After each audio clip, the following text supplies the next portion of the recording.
día 25 de mayo. San Gregorio VII, Papa muerto en 1085.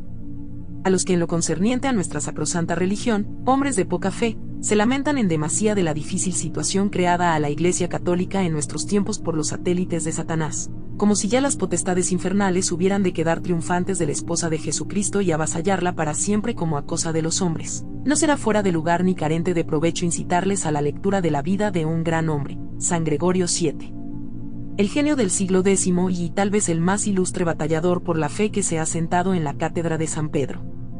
El siglo X fue para la Iglesia y Europa época de decadencia lamentable en todos los aspectos, moral, disciplinario y religioso.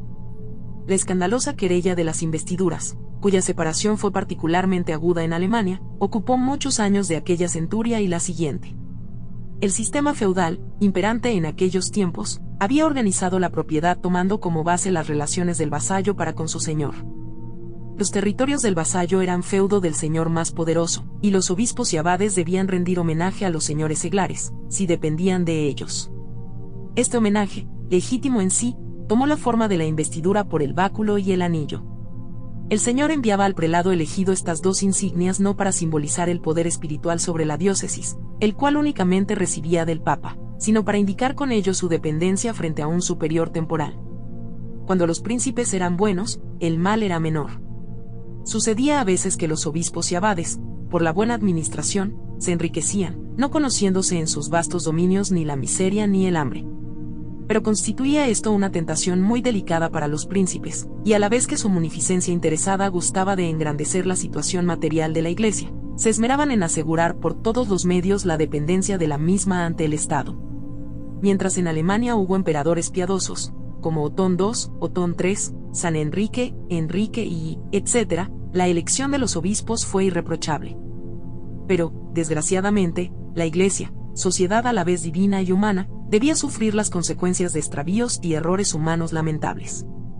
Los obispados y abadías, tales como los habían constituido los emperadores, los hacían soberanamente envidiables para los ambiciosos.